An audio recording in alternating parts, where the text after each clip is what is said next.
Okay, so welcome everyone. This is the Interfaith Relationships workshop. Is that what you meant to be? Okay. I hope you had a good lunch and warmed up a little. Okay. So my name is Giovanna Czander, and I'm originally from Italy, but I've been living in New York for a number of years now. So our workshop today is to invite us, not just you, to explore the power of interfaith relationships in building a more peace-filled society. Come in, find some friends. So the design of the workshop is very simple, but first, double disclaimer. We are not here because we're experts. None of us is. We have some experience in interfaith relationships, but we're not experts. I don't think anyone really ever is an expert in this field because it's such a creative and dynamic field. Also, we're not a panel of talking heads, so we have a very short input to give you, and then we trust the wisdom of around the tables to discuss some of the points that we highlight. Did I say everything? Yeah. So this is what we're going to do. The four of us are going to present briefly one aspect of interfaith relationships as we experience it or experienced it, and then we'll have conversations at the tables on those topics. So I go first. I wrote it down because I don't want to ramble, and I really want to stick with the time. So I have been involved in interfaith dialogue for many years, mostly because I'm passionate about it. So this doesn't make me an expert, just makes me a person who really is invested in it. So today I would like to share with you something that I learned not from books, even though I read a lot of those, but there are some things that for interfaith relationships I've not learned from books. The first thing is that importance of personalized relationships. Interfaith relationships are never between religions, they're always between people, between individuals. And sometimes in interfaith settings, we fell into a certain simplification of identity for several reasons. Some of them are good reasons. Yes. Once I was invited to speak at the United Nations Church Center at an interfaith panel on the environment. And so there was a Buddhist, a Hindu, a Jew, a Muslim, and I asked, am I representing all Christians all over the world? I felt like this pressure and this, there was something wrong with that picture. So we cannot speak on behalf, and we do not speak on behalf of followers of our religion. I don't speak for all Catholics. And conversely, we cannot treat others as representatives of their religious affiliation. Because a person's identity is made of so much more than just their religion. And so this taught me that also individual religious affiliation is not necessarily an accurate predictor of their behavior. To give you a simple example, I recently was at an interfaith meeting international where several Muslim men from different countries, from different cultures, groups were present also, among many other religions. And so I realized that some of them would not shake hands with me. Some of them would shake hands with me. Some of them would hug me. So being Muslim was no good predictor for me to realize what to do.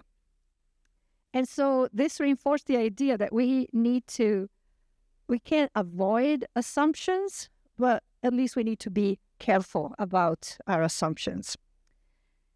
And this leads me to the other side of it. In interfaith relationships, mistakes are unavoidable. Relationships take time, the willingness to make oneself vulnerable, and to forgive mistakes, because mistakes will be made. And so there, in spite of good intentions, doesn't mean because you have good intentions, you're not going to make mistakes, like in all relationships. And hurting and being hurt unintentionally happens quite a bit. However, mistakes help us grow.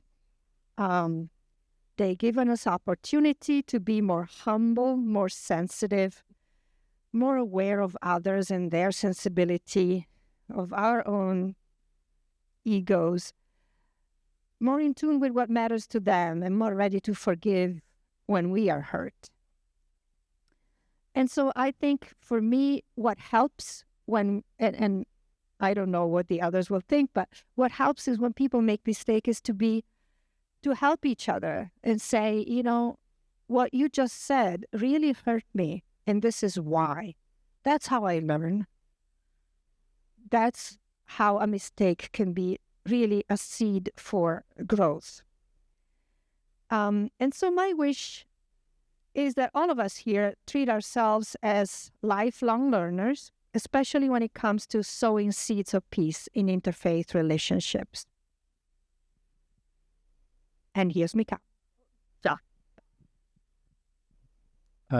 Giovanna didn't introduce herself. Giovanna Czander teaches at Dominican University in the Religious Studies Department, is an expert in Hebrew Bible, and got her PhD at Fordham. Am I right? All right, so I introduced Giovanna. I don't want to stand in front of you. My name is Jon Sweeney. I'm the editor at Living City Magazine. That's the main reason I'm here, but I'm also passionate about interfaith relationships. Most of my work for the last 30 years has been in book publishing, in religious and spiritual book publishing. And I've worked for Catholic, Jewish, Protestant, and secular publishing houses, all in the service of publishing religion and books and spirituality. What I wanted to talk about is briefly this. I have a long experience of interfaith dialogue, as I'm sure many of you do, and I have for many years found it incredibly boring. What I mean is interfaith dialogue, just the word itself, dialogue, I'm not a big fan of. I'm a big fan of Martin Buber, who talked about dialogue, but I'm not a big fan of the phrase interfaith dialogue, because it usually looks like this. We usually get a Jew and a Protestant and a Catholic and a Muslim and someone else together in a room at a table, and we tell our stories. We each tell our story. I listen to your story, you listen to my story, we shake hands, we go away. And I find that incredibly boring and not very fruitful and not particularly life-giving. So I am much more interested in interfaith friendship, actual relationship. And I have experiences of great failure at that and frustration in that, and some examples of it working and my enjoyment of it in my life. An example of failure at it is that my wife and I, who is speaking next, we were recently the co-directors of a Center for Catholic Jewish Studies in the Archdiocese of Milwaukee, where we live. And it was one of my frequent frustrations that I couldn't get the students there very interested in doing more than just simply on the surface meeting a Jewish person. I used to tell them that I only had 3 goals for them. If I could get them to imbibe 3 things from our work at the seminary, it was that they would not Christianize the Passover Seder. They would not have a Passover Seder and turn it into a Christian ritual. Second, that they would not just meet a Jew, but get to know a rabbi, and in this case, it was my wife who was the co-director, so that when they are out in a parish somewhere, maybe in the middle of Wisconsin, maybe in a place that has a synagogue, it wouldn't seem so strange to become friends with the local rabbi, because they'd say, oh, well, yeah, I have a friend who's a rabbi, so that's not that strange. I've had that experience myself where I knew some rabbis from working for a Jewish publisher, which is why it wasn't all that strange for me to ask a rabbi out on a date when we ended up dating and then getting married. I never would have asked her out on a date if I hadn't had rabbis as friends. It would be inconceivable, probably. The third thing I would ask them to do, by the way, is to please consider preaching a homily on Good Friday that puts the gospel text from the Gospel of John into its proper context, because it's an opportunity for historic anti-Semitic activity. But anyway, that's almost beside the point. The real experience I wanted to share is that one of the things that Michal and I have done in the last few years is we've helped settle a few Afghan refugee families in Milwaukee. And one of my great pleasures has been that one of these families has a couple of adult boys, young men, and one of them is 22 years old. His name is Zishan. And I've enjoyed becoming his friend. And not just becoming his friend in that we have pizza every 6 weeks or so. He sort of has discovered American pizza and thinks it's marvelous. But that I asked him if he would teach me the Quran. He's an incredibly bright young man. Seems to have that gift of knowing the Quran backward and forward. I kid him that he's going to become an imam, and he says, "Oh, no, there's not a chance of that." I kid him that he should change his major. He's now in college to religious studies, and he says there's not a chance of that. But he knows the Quran very well, and that was clear early on. And I asked him if he would teach me the Quran, if I would be his student. And what I mean by that is I didn't want to approach it in that way I was talking about at the beginning, which is that we would sit down at the table over pizza. He would say something about the Quran, and then I would quickly say, "Oh, well, that's interesting, because as a Catholic, what we believe is this," which is what I watch people do all the time, and I've done it myself. And that's the unfruitful kind of interfaith dialogue that I was referring to before. And then I'll just conclude by saying this, which is that this kind of friendship and being willing to be a student without bringing your truth as some sort of an equal to the table all the time is a little bit of a vulnerability that I want to suggest that you consider for yourself. There was John Mundell. Is he in the room? No. John Mundell put up that great Richard Rohr quote when he was giving his talk, which concludes by saying, the way we live changes the way we think. It's something like, we don't think our way to a change in life. Change in life changes how we think. Well, I agree with that, absolutely. But there's also a way in which that can put you at risk. There are reasons why we come to the table and we quickly say, "Oh, well, that's very interesting what you just said, because this is what we think as Catholics, this is what we think as Methodists," whatever. Because that way we feel like we're being faithful. We feel like we're not going to be somehow untruthful, and we're certainly not being vulnerable. But I think the older I get, the less I know, and I think that that's good. And I feel also that there are many times when we should probably hold our convictions a little more softly, a little less firmly. And so I am happy to be Zishan's student over pizza, even at times when, my brain might be telling me that I should insert something that I think or believe. Instead, I just ask questions. And I think it's good to ask questions.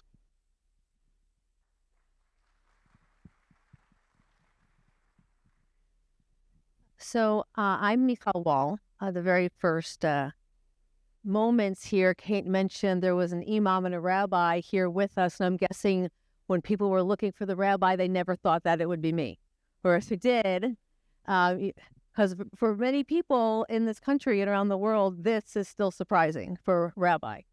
So it already points back to the no assumptions, and already our topics are sort of spiraling together. I am a late career rabbi, but now I'm going on my 18th year. So in Jewish lore, that's a chai for a life. So I've spent a lifetime as a rabbi. And the original topic as presented to us was how you use grassroots interfaith dialogue for peace building. And that word grassroots was really important to me. I think Jon's story speaks to that. The Lux Center at the Seminary for Catholic Jewish Understanding is a very structured, top-down, scripted role in many ways, especially in a seminary under the auspices of the Archdiocese of Milwaukee. Then it was Zishan, not so much. With this Afghan Muslim family, we are in each other's homes or in each other's lives, although we weren't brought together in a very organic way. We are their helpers, funding their settlements in the U.S. They're doing very well. We've been in Milwaukee. This is our 8th year. We met in Vermont. Vermont is a very different place religiously. It is less religious. It is less structured. In the small town where we met, there's a little synagogue, and there's an Episcopal church, and there's a Catholic church. And we figure out things in town on our own, and we figured out how to have a small pantry that we moved from the basement of the Episcopal church into a donated garage one day. We don't have structures sort of creating divisions or boxes or expectations. We had that freedom, and it was much more intimate, and we could come together to do something together. Yeah. We now live in a place that is very structured. There is the Jewish Federation that wants to be an umbrella of the entire Jewish world in the county, which is way bigger than the state of Vermont. The Archdiocese, the Presbytery, the person who's from the Wisconsin Council of Churches. There's all these organizations who then filter down into the Interfaith Conference, into every relationship. And seems like there's less room to sit at a table with folks from different backgrounds and religions because everything is being sort of scripted. We're being told what we stand for. Although we know that, if I just grab 10 of you who identify as Catholic, you won't stand for any one thing in most cases. And the Jewish world, the Protestant world, other worlds are much more diverse. And so, for instance, one thing that the Catholics at the seminary did not understand is how you can have all these different groups that call themselves Jewish and absolutely say different things about who we are, what we stand for, and how we live. Yes, there's a foundation underneath us. So that's sort of where I ended up going. Jon mentioned some of the things I thought I was going to talk about, but he sort of stole that thunder with the idea of the Seder. And Giovanna talked about assumptions and the assumptions we make or don't assume. So if we look at even just the Abraham, I think we're all pretty clear that if we sit down with the Buddhists, we might not know that we know very much. Even if we've, read one of the great Western, moderns who are mostly Jewish, Buddhists in the country. But because of the unique relationship between Judaism, Christianity, and to some extent Islam, where Christianity has integrated the Hebrew scriptures, been brought to tradition through a Jewish man, a rabbi, a teacher, and a great soul, and grew up in parallel in some ways to Judaism, but the view into Judaism is that shared text. Islam integrated a lot of our people, our stories, our figures, our values into a new tradition. I'm here as the Ur text. And it's easy to think, I know about you, or I know what you're doing, because either I read it or we have this thing too. So Jon's example was great. And I remember years before I became a rabbinical student, I was a physical therapy student hosting a Seder in my community. And one of my other students came up and said, I hear you're having a Seder. I'd really love to be there. I know all about it. And let me tell you what I know. And let me tell you about the sacrificial lamb. If that happened now, I would have absolutely said, you really must come and see what we do. And then I just sort of stood there and didn't quite breathe. It's like, oh, okay. And an invitation was not extended. And as an example, this is not quite interfaith dialogue, but I want to give one example of a really lovely experience I had as a rabbi when I was asked to help a Jew and a Catholic get married. They were going to get married in a Jewish type of ceremony under the Jewish wedding canopy, facilitated by a Roman Catholic priest from Britain, who was a good friend of theirs, and going through the steps of how they could create this ceremony together. And they wanted to smash the glass at the end and use that breaking, that traditional Jewish breaking, to be about breaking the divisions between peoples and traditions. But what I really appreciated is one of the primary rituals in every Jewish ceremony, just about, is the Kiddush, the prayer. Oh, we're not are praising God over a glass of wine. It happens twice in the ceremony, and I walked through the ceremony they put together. I said, "What happens? Well, where are the kiddushes?" And they said, "Well, we can't do a kiddush because if we stand there with a glass of wine, a priest, it won't be clear what it stands for, know what it means, because people will have different assumptions about it. So we just aren't going to have the glass of wine." So to have that awareness that a glass of wine is sometimes just a glass of wine, and sometimes it's not at all a glass of wine. How do we walk into that service, that wedding, that Passover Seder, and be with the intention in the room without bringing our intentions to it? You can ask all kinds of questions later, and you can educate yourself beforehand. But how do you be present as what in one of the books from the company that Jon worked for so many years, how to be the perfect stranger with just openness at those moments.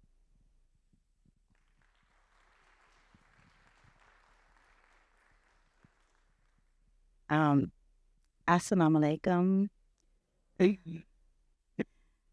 Thank you. That is, may God's peace be upon you. My name is Sister Sakinah Toure, and I'm here from Houston, Texas. I welcome you all to Texas. It is a blessing to be here to do this work. Jon is right. Dialogue is not the best label, and I don't know if work is either, but I call this interfaith work. I love this job, and only God can fire me from this work. And I also agree with Jon when he says that you can display vulnerability in this work.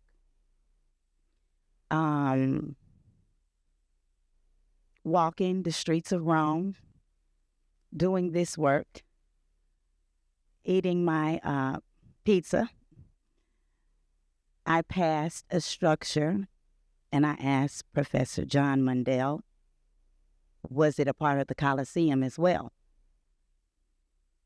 He said, good question. We were exhausted, but in a good way. We were fired up and ready to do the work. A brother walking in front of Jon quickly used his phone, looked up the structure, and explained to us that it was not a part of the Colosseum, but it was a totally separate structure itself. I felt empowered with that knowledge, empowered enough to take a break from doing the interfaith work and continue eating my gelato and pizza. Headed to my seat on the bus to cool off and feel my gut. It is the human desire. I was paying attention to my human desire. Sat down on a different bus in a different seat than we had arrived in. It just so happened that the brother who looked up the structure was standing next to that seat, and we did not ride to Rome together on that bus or in that seat. I felt like he was going to ask me, could he sit with me? So I had to clock out from me time and clock back into doing the work. And he did ask, could he sit with me? Of course, I said, you can. Moved my pizza so it wouldn't get smashed and continued eating my gelato.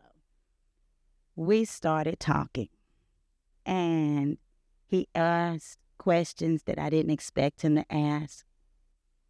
And he made me comfortable enough to question him, his origin.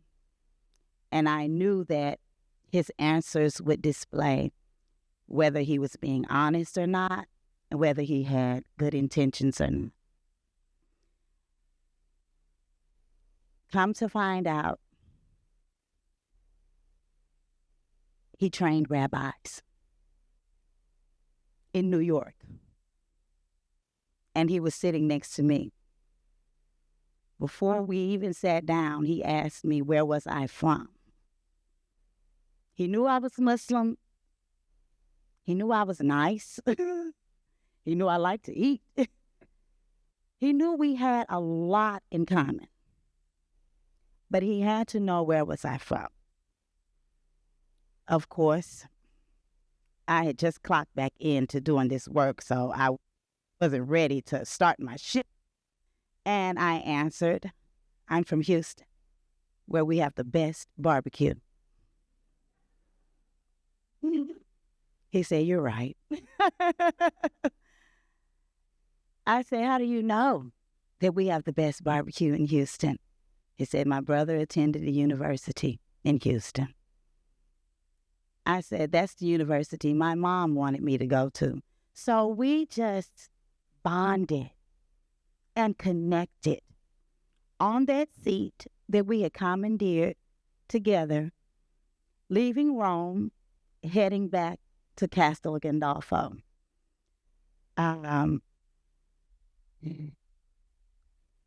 I told him so much about me, but he really wanted to know, how did I get hired? How did I get the job to do this work? And I explained to him that my mother did this work, and I was invited to continue where she left off. He thought that was beautiful. This was his first time in Rome, among us, doing this work. We exchanged WhatsApps, doing this, and we stayed in touch. But before I got off the bus, we had had a healing session. His questions had brought things out of me, doing this that I had never shared with a Jewish man. And it was therapeutic. And I didn't know, but I must have provided some form of therapy to him as well, because I look forward to receiving his WhatsApps and his Assalamu Alaikums and his prayers for me and my family and for my daughter, who would be traveling to college for the first time and then on to study abroad. I didn't ask him, was he praying for us in Hebrew, in English, or in Arabic?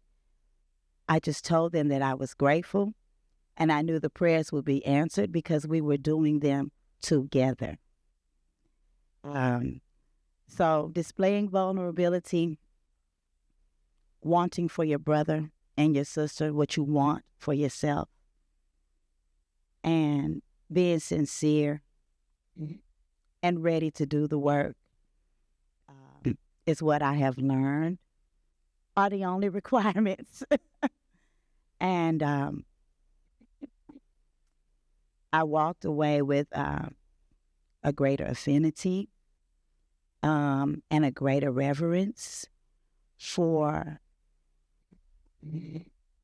the Jewish community in New York that fostered him, raised him and his family, and turned him into the productive member of society that he was, and who also told me that, no, we were not in front of the Coliseum. So I pray God is with him and his community. I was expecting another sister from New York who's Jewish. Her name is Lisa. We made a pact in Rome that we would meet here on my birthday weekend at the Oblet School.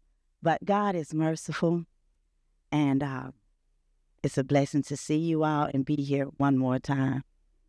Thank you.